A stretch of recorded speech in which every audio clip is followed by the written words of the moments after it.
समुद्र सिर्फ मछलियों का नहीं बल्कि उसमें रहने वाले कई जानवरों का घर होता है, जिनमें से कुछ बेहद खतरनाक होते हैं और उनका मुकाबला सिर्फ समुद्री शिकारी ही कर सकते हैं। मैजी अपने साथ ऑर्फेनेज में रहने वाले बच्चों को समुद्री शिकारी कैप्टन क्रो के जाबाजी की कहानियां सुना रही थी। जब जब समुद्र के खूंखार राक्षस समुद्री जहाजों के लिए खतरा बनते हैं, शिकारियों ने अपनी जान पर खेलकर राक्षसों को खत्म किया है। कैप्टन क्रो का द इनएविटेबल शिप और उनके साथी शिकारी सालों से समुद्री राक्षसों से जहाजों को बचाते आ रहे हैं। मैजी के साथ ऑर्फनेज में रह रहे सभी बच्चे उन शहीद शिकारियों के हैं, जिन्होंने समुद्री राक्षसों से लड़ते हुए अपनी जान गंवा दी थी, और मैजी भी उन्हीं में से एक है। मैजी अपने माँ बाप की तरह समुद्री शिकारी बनना चाहती है। ऑर्फेनेज की लाइट्स ऑफ होने के बाद मैजी भी चुपके से शिकारी बनने निकल पड़ती है। शिकारियों का द इनएविटेबल शिप समुद्री राक्षसों के शिकार पर निकला हुआ था। कैप्टन क्रो समुद्र के सबसे बड़े राक्षस रेड ब्लस्टर को खत्म करना चाहते थे, और रेड ब्लस्टर उन्हें मिल भी जाती है। पर इससे पहले कि कैप्टन क्रो रेड के खिलाफ जंग शुरू करते, समुद्र के एक दूसरे शिकारी जहाज पर किसी समुद्री राक्षस ने हमला कर दिया था और शिकारियों की जान खतरे में पड़ चुकी थी। कैप्टन क्रो के लिए फैसला मुश्किल हो गया था।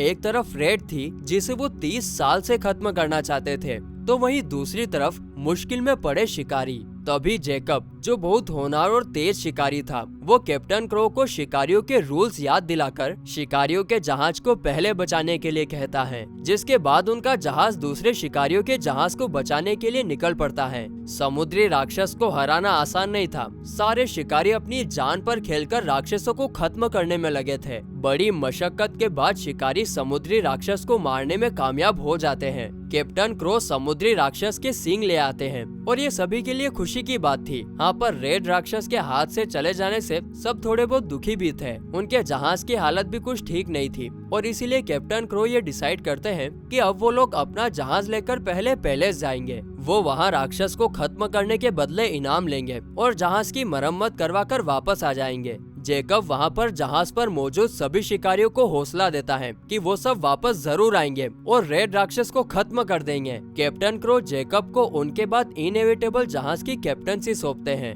कैप्टन को जैकब बचपन में समुद्र में ही मिला था, और तब से ही जैकब को कैप्टन अपने बेटे की तरह मानते हैं। जैकब भी इस जिम्मेदारी को खुशी खुशी लेने के लिए तैयार हो जाता है। आज सारे शिकारी समुद्री राक्षस को मार गिराने का जश्न मना रहे थे। वही मैजी भी चुपके से शिकारियों के जश्न में पहुंच जाती है। वो जैकब से मिलती है और उसने अब तक शिकारियों के बारे में जो भी पढ़ा था वो सब उनको बताकर समुद्र में शिकार पर उनके साथ जाने की जिद करती है। बच्चे शिकार पर नहीं जाते हैं, ऐसा कहकर जैकब उसे जहाज पर साथ ले जाने से मना कर देता है। जैकब के मना करने पर मैजी कैप्टन क्रो के पास जाने लगती है, पर जैकब उसे वापस ऑर्फनेज भेज देता है। अगली सुबह शिकारी समुद्री राक्षस के सींग को लेकर राजा रानी के पास पहुंचते हैं, पर वहां उन्हें निराशा मिलती है, क्योंकि राजा रानी को ये खबर लग चुकी थी कि शिकारियों के जहाज को बचाने के लिए कैप्टन क्रो ने रेड ब्लस्टर को नहीं मारा है। इस बात से राजा रानी बहुत नाराज थे, और अब वो शिकारियों से समुद्री राक्षसों को खत्म करने की जिम्मेदारी छीनकर सैनिकों को दे रहे हैं, और वो सैनिकों को ये जिम्मेदारी सौंपने के साथ साथ एक जहाज भी दे रहे हैं जो हथियारों और नई टेक्नोलॉजी से भरपूर था। कैप्टन क्रो तो जहाज को देखते ही समझ जाते हैं कि वो जहाज समुद्री राक्षसों का कुछ नहीं बिगाड़ पाएगा, और इस बात पर कैप्टन क्रो की जनरल से बहस भी हो जाती है। कैप्टन क्रो तो अपना आपा ही खो देते हैं और जनरल पर बरस पड़ते हैं, जिसकी वजह से राजा रानी कैप्टन को जेल में डालने का आदेश दे देते हैं। मामले को बिगड़ता देख जैकब तुरंत वहां पहुंच जाता है और वो राजा रानी के सामने एक सल्यूशन पेश करता है। जैकब रेड ब्लस्टर को मारने का आखिरी मौका मांगता है, और वो कहता है कि अगर वो रेड ब्लस्टर को खत्म नहीं कर पाए तो शिकारी हमेशा के लिए हार मान जाएंगे और इनएविटेबल शिप फिर कभी शिकार पर नहीं जाएगा। जनरल भी इस चुनौती को एक्सेप्ट कर लेते हैं। इसके बाद पूरा प्लान रेडी कर कैप्टन क्रो अपने इनएविटेबल शिप और साथ ही शिकारियों के साथ समुद्र में पहुंच जाते हैं। वहां पहुंचकर उन्हें पता लगता है कि जहाज पर छिपकर मैजी भी समुद्र में पहुंच चुकी थी। जैकब मैजी को पहचान जाता है और वो मैजी से कहता है कि वो उसे नेक्स्ट पोर्ट पर उतार देगा, क्योंकि शिकार पर जाना बच्चों के लिए खतरनाक हो सकता है।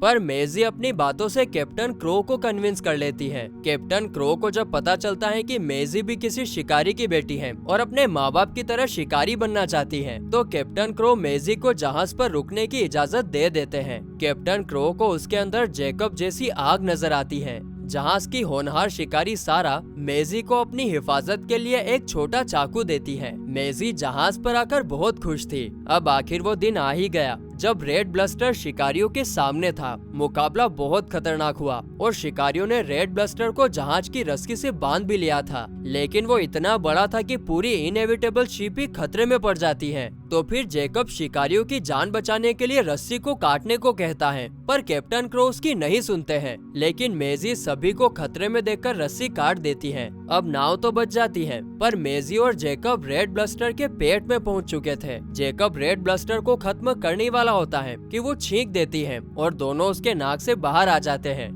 अब रेड ब्लस्टर के पास मेजी और जैकब को मारने के बहुत मौके मिलते हैं, मगर वो उन्हें कोई नुकसान नहीं पहुंचाती है। उधर कैप्टन क्रो को लगता है कि उन्होंने जैकब को खो दिया है। उनके इनएविटेबल शिप में भी छेद हो चुकी थी और रेड ब्लस्टर को पकड़ने में भी वो नाकाम हो रहे थे। अब इन सारी सिचुएशन से निकलने के लिए कैप्टन क्रो मुकेश आइलैंड की विच बेटरबी से मदद लेने का फैसला करते हैं। उधर जैकब और मेजी किसी सुनसान आइलैंड पर थे। मेजी जैकब से कहती है कि उसे ऐसा लगता है कि रेड ब्लस्टर उन्हें नुकसान नहीं पहुंचाना चाहता है और इसीलिए हमें भी उससे लड़ाई खत्म कर देनी चाहिए। जैकब उसकी बात पर यकीन नहीं करता है। अगली सुबह मेजी को एक छोटा सा समुद्री राक्षस दिखाई देता है और वो उसके पीछे भागती है। जैकब उसे रोकने तो जाता है, लेकिन वो वहाँ मौजूद ढेरों अंडों पर चढ़ जाता है। अब अंडों से बहुत सारे राक्षस के बच्चे निकलकर जैकब और मेजी के पीछे भागने लगते हैं। आगे अपने बच्चों को वापस लाने के लिए उनकी राक्षस माँ भी आ जाती है। किसी तरह जैकब और मेजी उनसे बचकर निकलते हैं, लेकिन थोड़ी ही देर में उनका सामना एक और ब्रिस्ट क्रैब से पड़ जाता है। जैकब उससे नहीं लड़ पा रहा था और उनकी जान खतरे में पड़ जाती है,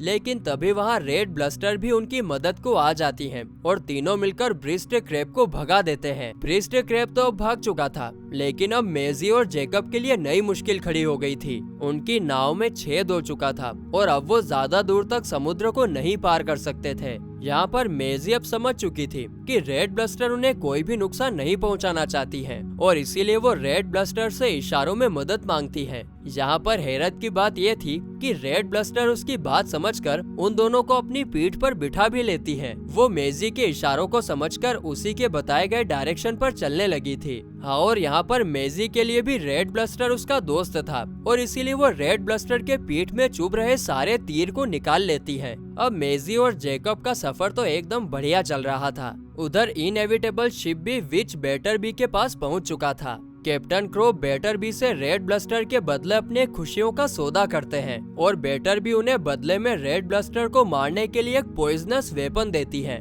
जिसे लेकर इनएविटेबल शिप दोबारा रेड ब्लस्टर को खत्म करने के लिए निकल पड़ता है। रेड ब्लस्टर जैकब और मेजी की मछलियां पकड़ने में भी मदद करती है। अब जैकब को भी यकीन आने लगा था कि रेड ब्लस्टर उन्हें नुकसान नहीं पहुंचाना चाहती है। जैकब मेजी की उस किताब को पढ़ता है जिसमें शिकारियों का इतिहास था। किताब को पढ़कर जैकब को समझ में आता है कि किताब में समुद्री राक्षसों के बारे में बहुत गलत चीजें लिखी हुई थी। किताब में तो रॉन्ग इन्फॉर्मेशन दी हुई थी। किताब पढ़कर उन्हें महसूस होता है कि मानो समुद्री राक्षसों को जानबूझकर दुश्मन बनाया गया है। अब मेजी और जैकब यही डिस्कस कर ही रहे थे कि तभी अचानक से समुद्र में तेज तूफान आ जाता है। जैकब और मेजी को तूफान से बचाने के लिए रेड ब्लस्टर उन्हें अपनी नाक के अंदर बिठाकर समुद्र के अंदर चला जाता है। समुद्र के अंदर गहराई में पहुंचकर उन्हें बहुत बुरा फील होता है, क्योंकि वहां हर तरफ जानवरों और इंसानों के कंकाल और जहाजों के टुकड़े पड़े हुए थे। ये शिकारियों और समुद्री जानवरों के बीच की लड़ाई के अंश थे, जिसमें दोनों ही पक्षों का हमेशा से नुकसान ही होता आया है।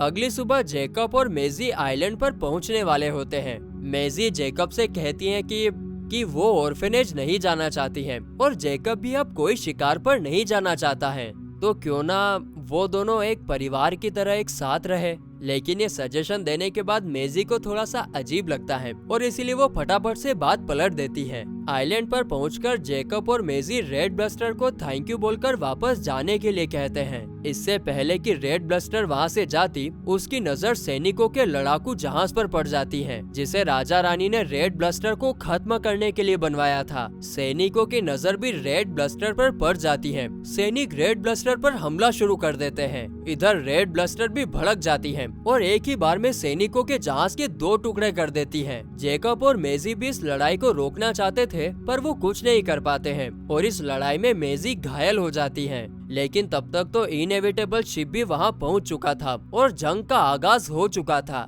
कैप्टन क्रो विच बेटरबी के पॉइजनस वेपन से रेड ब्लस्टर पर हमला कर देते हैं। पॉइजन की वजह से रेड ब्लस्टर बेहोश हो जाती है। शिकारी उसे जहाज से बांध देते हैं क्योंकि कैप्टन क्रो रेड ब्लस्टर को जिंदा राजा रानी को सौंपना चाहते थे। जेकब और मेजी भी अब इनएविटेबल शिप पर वापस आ चुके थे। जेकब और मेजी भी इस लड़ाई को रोकना चाहते थे, पर वो कुछ नहीं कर पाते हैं और इस लड़ाई में मेजी भी घायल हो जाती है। मेजी घायल थी, इसीलिए उसका इलाज शुरू हो जाता है। आगे जेकब कैप्टन क्रो को रेड ब्लस्टर को छोड़ने के लिए कहता है। वो सारी बातें उसे बताता है कि रेड ब्लस्टर ने किस तरह से उसकी जान बचाई थी, लेकिन कैप्टन क्रो पर बदले की धुन सवार थी और वो जेकब की बात को नहीं मानते हैं। मेजी को कैप्टन क्रो की बात पर गुस्सा आ जाता है और वो अपनी चाकू से कैप्टन क्रो पर हमला करने के लिए बढ़ती है, पर जेकब उसे रोक लेता है। मेजी चाहकर भी रेड ब्लस्टर की मदद नहीं कर पा रही थी। वो रेड ब्लस्टर को बचाने के लिए कैप्टन क्रो की शिकारी साथी सारा को भी बताती है कि कैसे उसने उन दोनों की जान बचाई थी, लेकिन सारा भी मेजी की बात पर ज्यादा ध्यान नहीं देती है। आखिरकार इनएविटेबल शिप रेड ब्लस्टर को लेकर पैलेस पर पहुंच जाती है। वहां पर मेजी नोटिस करती है कि पैलेस के गेट पर जो निशान था वही निशान मेजी की किताब पर भी था और यहाँ तक कि वही निशान शिप पर भी मौजूद था, जिसे देखकर वो समझ जाती है कि ये सारी किताबें राजा रानी ने ही पब्लिश करवाई है। यानी कि समुद्री राक्षसों को राजा रानी ने ही बुरा बनाया है ताकि वो जनता से राक्षसों के नाम पर रेवेन्यू इकट्ठा कर सके। अब ये सब जानने के बाद वो रेड ब्लस्टर को बचाने के लिए उसकी रस्सी काटने लगती है। अब राजा रानी के सामने रेड ब्लस्टर को लाकर कैप्टन क्रो से मारने वाले होते हैं कि जेकब उन्हें रोक लेता है। इस बात से गुस्से में आकर कैप्टन क्रो जेकब पर हमला कर देते हैं और जेकब पानी में गिर जाता है। उधर मेजी रस्सी काट ही रही होती है कि तभी शिकारी सारा वहां पर आ जाती है, लेकिन वो यहाँ पर मेजी को रोकने नहीं आई थी, वो रस्सी काटने में उसकी मदद करती है। इसके बाद तो रस्सी कटते ही रेड ब्लस्टर उठ खड़ी होती है और वो हर तरफ तबाही मचाने लगती है। अब ये सब देखते ही राजा रानी समझते हैं कि शिकारी रेड ब्लस्टर को यहाँ उन्हें मारने के लिए लाए हैं और फिर तो राजा रानी सैनिकों को रेड ब्लस्टर पर हमले के ऑर्डर्स दे देते हैं। और तो और कैप्टन क्रो भी रेड ब्लस्टर को मारने के लिए बढ़ते हैं, जिसके जवाब में गुस्से में आकर रेड ब्लस्टर भी कैप्टन क्रो को निगलने ही वाली थी कि मेजी वहाँ आकर उसे रोक देती है। वो और जेकब मिलकर रेड ब्लस्टर को इशारे में लड़ाई खत्म करने के लिए कहते हैं और रेड ब्लस्टर मान जाती है। आगे मेजी पूरी जनता के सामने राजा रानी के झूठ का पर्दा फाश कर देती है। वो सबको बता देती है कि अपने लालच में आकर राजा रानी ने बहुत मासूमों की जान ली है और इसीलिए उन्हें अब ये सब खत्म कर देना चाहिए ताकि शिकारी और समुद्री जानवर चैन से अपनी जिंदगी गुजार सके। जनता के सामने बेनकाब होने के बाद राजा रानी रेड ब्लस्टर को छोड़ देते हैं। कैप्टन क्रो भी शिकार छोड़ देते हैं। जेकब और मेजी अब एक परिवार की तरह रहने लगते हैं।